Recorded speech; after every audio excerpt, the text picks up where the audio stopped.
우리 함께하는 교회. 먼저 우리가 함께하는 교회를 왜 하게 되었는가의 근본적인 질문을 던지면서 우리가 이 함께하는 교회의 방향성들을 같이 나눠보고자 합니다. 여기 보시면은 현재 우리 크리스천은 어떤 모습일까요? 라고 하는 질문을 던져봤어요.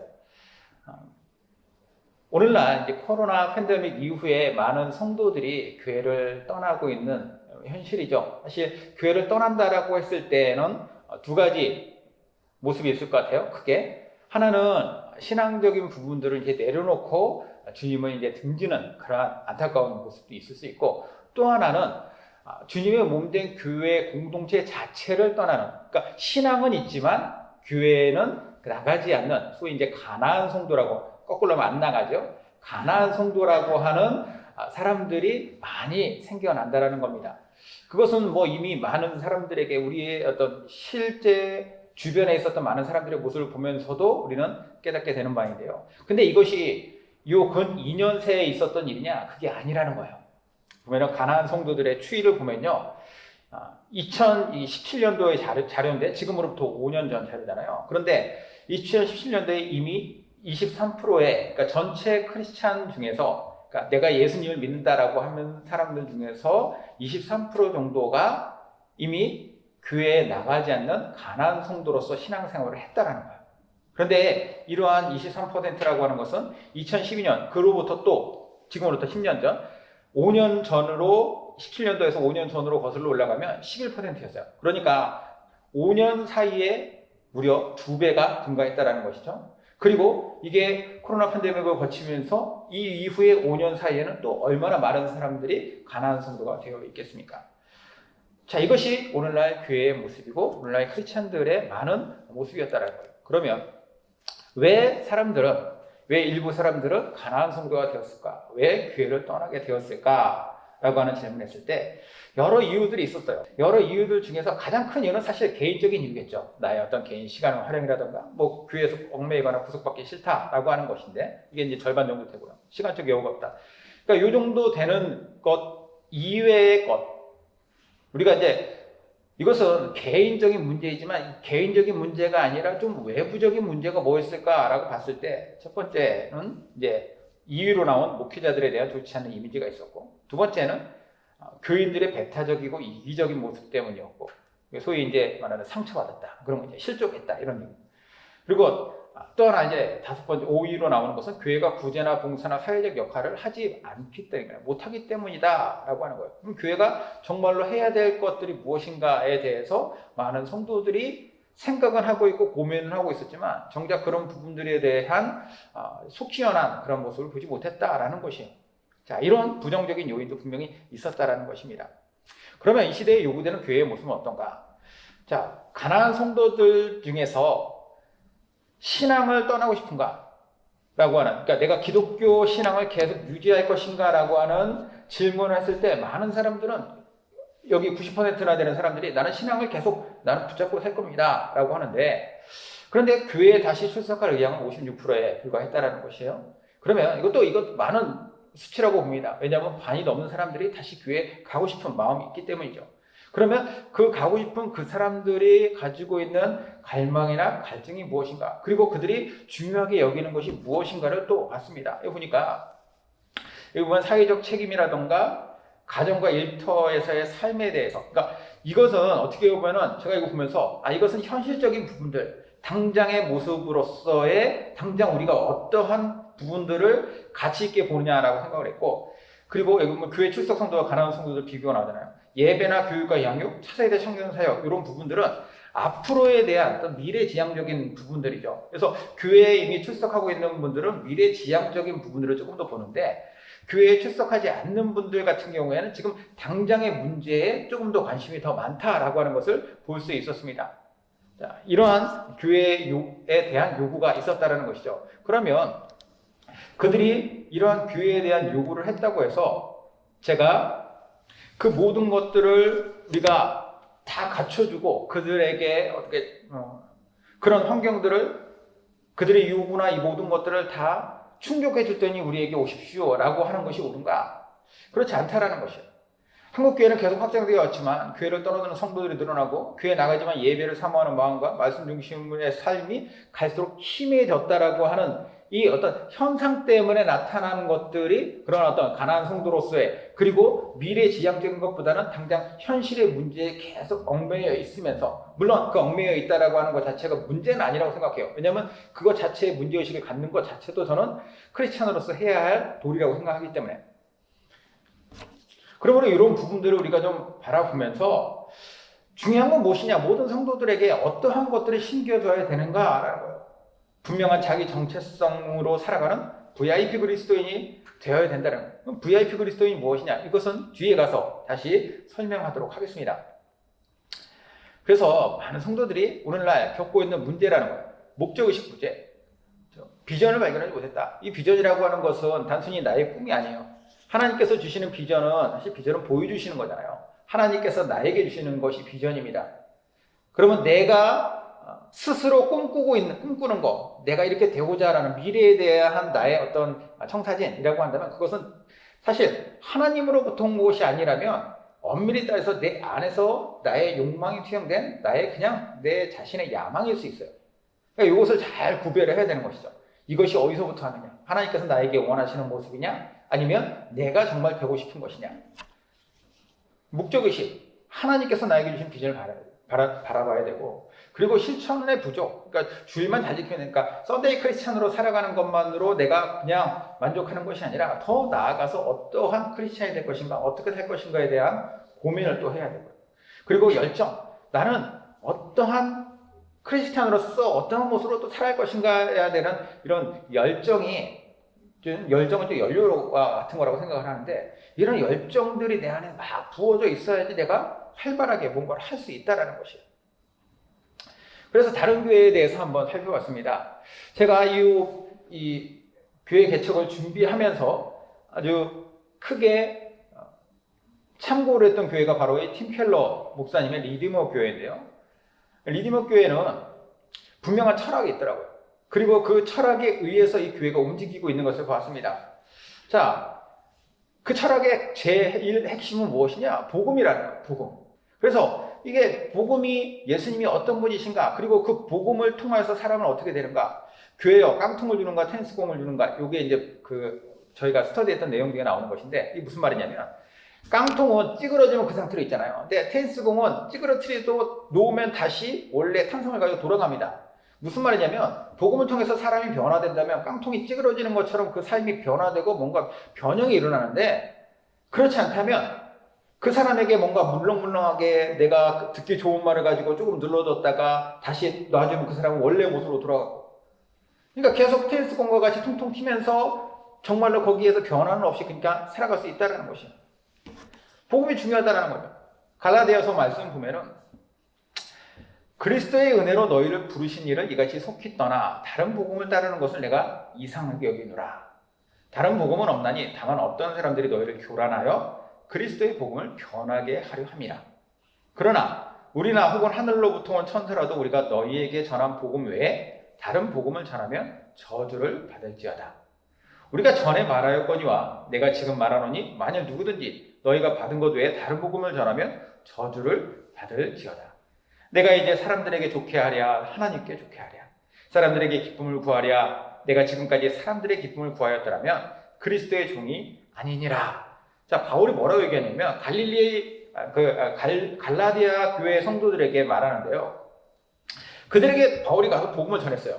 이 사람들이 복음을 들었고 뭔가 그들 안에서 변화가 일어난 것 같았었는데, 이 복음은 아까도 말씀드렸듯이 깡통을 찌그러뜨리듯이 그 사람의 삶을 변화시킨다고 했잖아요. 생각을 변화시키고 세계관이 변하고 이제 내가 어떻게 살아갈 것인가, 삶의 방향성이 변하는데, 갈라디아라고 하는 것은 지금의 터키 지역, 소아시아 지역의 사람들이기 때문에 이방인들이에요. 그러니까 그들이 이제까지 살아왔던 방식과는 전혀 다른 방식을, 전혀 다른 사고 방식, 뭐 어떤 세계관 이런 걸 가지고 이제 살아가게 되는데, 그 삶의 방향성을 가지고 살아가려다 보니까 이단이 거기에 침투를 해요. 잘못된 세상을 갖고 있는.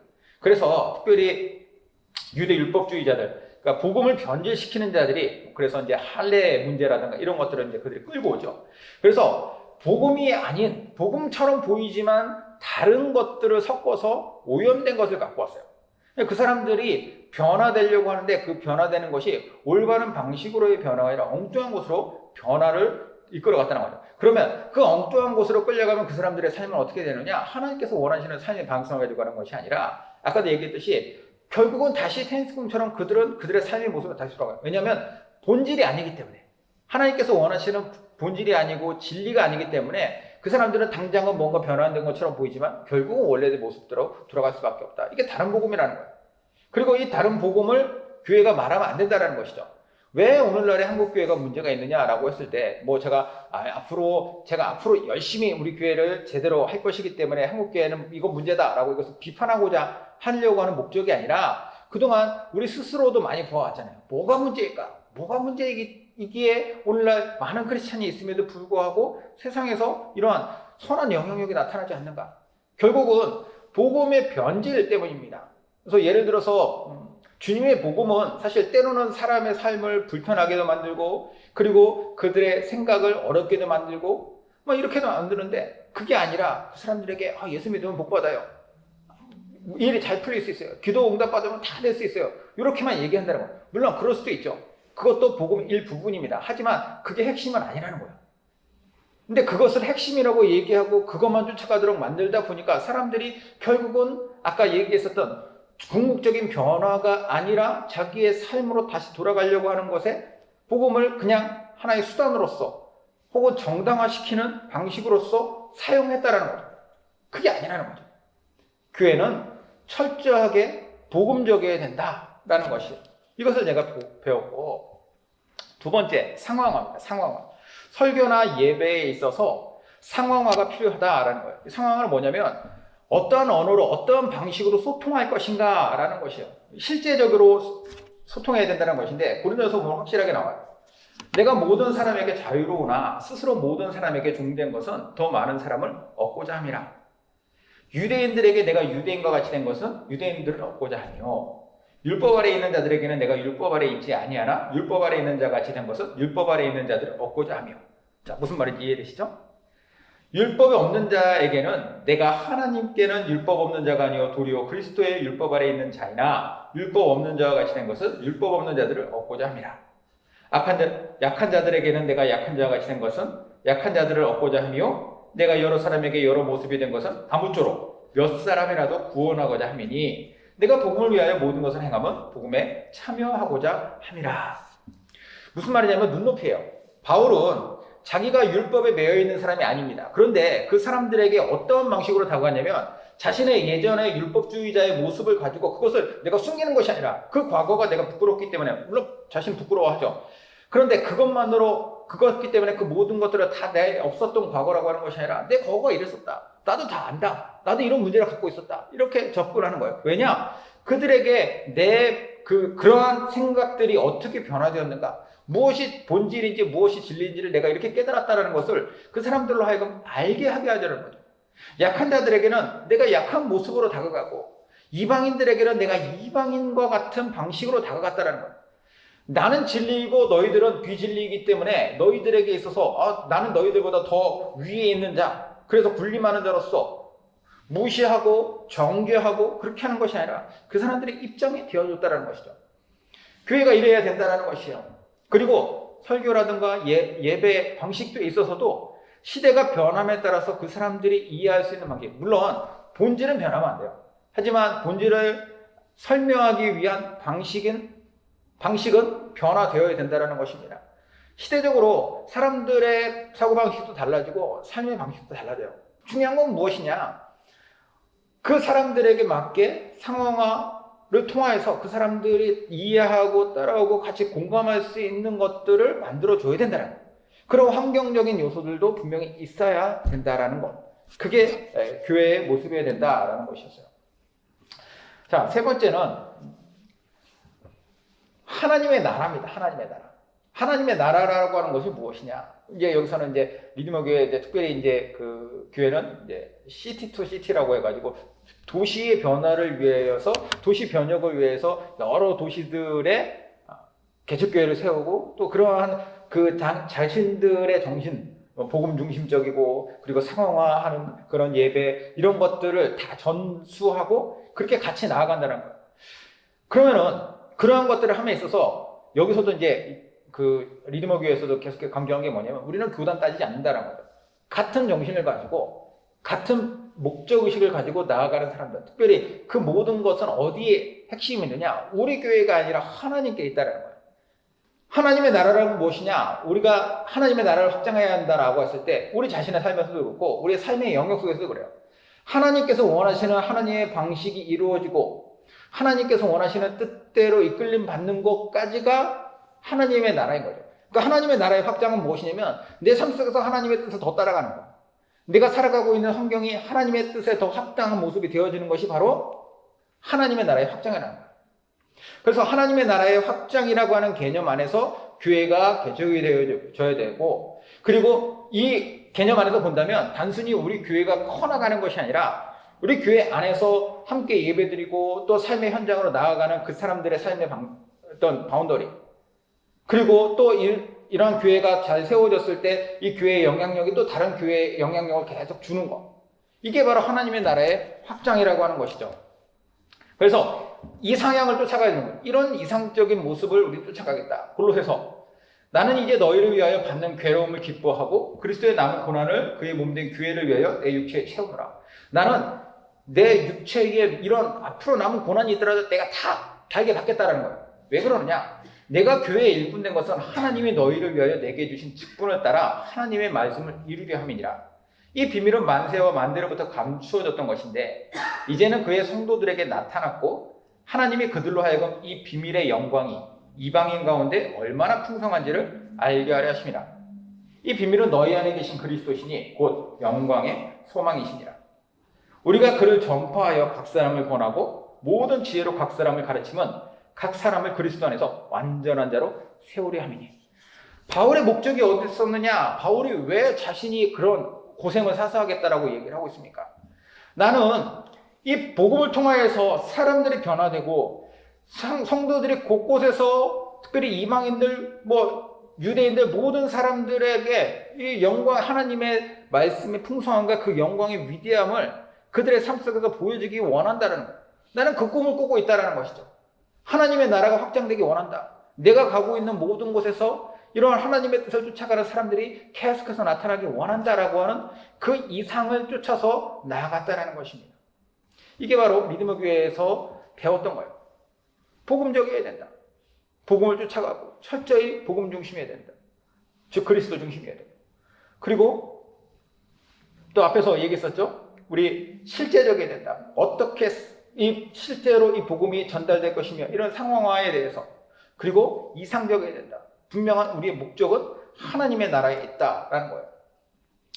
결국은 많은 교회들의 모습을 보면서 우리는 이러한 모습을 벤치마킹하고 또 실제로 우리의 어떤 체질화시켜서 이런 교회를 만들자라고 하는 생각 속에서 이렇게 시작하게 되었습니다. 어떤 교회냐? 우리는 전인적으로 건강한 교회를 세우자라는 거예요. 딱딱한 건물이 아니라, 교회 하면 딱 떠오르는 것은 항상 교회 건물입니다. 그렇죠? 그런데 사실 교회는 고린도서에서도 바울이 얘기하는 것처럼 하나님의 사랑을 받는 자, 그리고 예수 그리스도의 이름을 부르는 자들의 집단이 교회라고 얘기를 해요. 즉 하나님의 선택을 받고 그 선택 안에서 내가 예수 그리스도를 믿는 믿음의 고백을 하는 사람들이 모인 것이 다 교회입니다. 그렇기 때문에 이 교회라고 하는 것을 건물로 한정 짓는 것이 아니라 우리는 각 사람이고 함께 살아있는 유기적인 공동체라고 봤을 때 이 건강한 유기적 공동체를 세우자라는 거예요. 그래서 이것을 세움에 있어서 우리의 비전과 가치는 이렇습니다. 우리는 하나님과 함께하는 교회, 그렇죠? 그리고 지체와 함께, 우리 안에 있는 함께하는 멤버들과 함께하는, 그리고 이웃과 함께하는. 그러니까 교회라고 하는 것은 하나님 중심으로 되어져 있으나 그 안에서 공동체원들과의 지체와의 관계성, 그리고 나아가서는 이웃과의 관계성, 이것을 이제 많이 또 도식으로 보면은 상하관계에서 하나님과 함께하고 수직적으로, 그리고 또 수평적으로 같이 지체들과 함께하고, 그리고 이것을 조금 더 넘어가서 담장을 아예 넘어가서 밖으로 나아가서 이웃과 함께하는 교회가 바로 건강한 교회라는 거예요. 그래서 우리는 이런 비전과 가치를 쫓아서, 그러다 보니까 교회 이름이 자연스럽게 정해진 거죠. 함께하는 교회구나. 자, 건강한 교회는 항상 함께하는 공동체가 있습니다. 공동체 안에서 우리는 함께해야 돼요. 하나님과 함께, 지체와 함께, 이웃과 함께. 그래서 함께 예배하는 공동체. 살아있는 예배를 통해서 우리는 하나님께 영광을 올려드리고 우리의 영혼은 다시 소생케 되고 새로워지는 거예요. 예배를 통해서 나의 어떤 문제가 해결이 되고 예배를 통해서 내가 정말로 삶에서 잘못된 부분들을 깨닫게 되고 이런 것들이 일어나죠. 성령께서 우리를 인도하실 것이고 함께 성장하는 공동체. 우리가 이 안에서 말씀을 배우고 삶에 적용하면서 우리 신앙과 인격이 날마다 성장해 나가야 되는 거죠. 그리고 함께 나누는 공동체. 이런 것들을 나만 성장하고 마는 것이 아니라 내 성장함을 바탕으로 다른 지체들에게 선한 영향력 흘려보내고 아까도 말씀드렸다시피 더 넓은 세상으로 나가야 된다는 것이에요. 성경에서 말하고 하는 이웃은 누구냐? 성경에서 말하는 예수님이 내 이웃을 내 몸같이 사랑하라 이 구약 말씀을 통하여서 이게 정말 중요하다라고 예수님 말씀하셨죠. 이웃은 누구냐? 내가 아닌 타자예요. 그러니까 제3자는 누구나 다 이웃이 될 수 있습니다. 가까이에 있는 이웃은 사실 우리 안에서 공동체 지체가 될 수 있지만 더 넘어가면은 저 멀리 있는 누군가도 다 내가 아닌 타자이기 때문에 이웃이 된다는 거죠. 그 사람들에 대한 그리고 그러면 그런 사람들에 대하여서 우리는 어떠한 마음가짐을 가질 것인가 라는 거예요. 이상적인 교회 구성원의 모습은 이래야 된다라고 생각해요. 아까 처음에 이제 VIP 그리스도인에 대해서 이야기를 했는데 VIP 그리스도인이 돼야 돼요. VIP 그리스도인은 뭐냐? 비전이 있는 그리고 아이덴티티예요. 그리고 세 번째는 패션이에요. 그게 올바른 그리스도인의 모습이다라는 거죠. 그래서 이런 역할들을 통하여서 함께 동역하면서 함께하는 교회를 정말 건강하게 세워갔으면 좋겠습니다.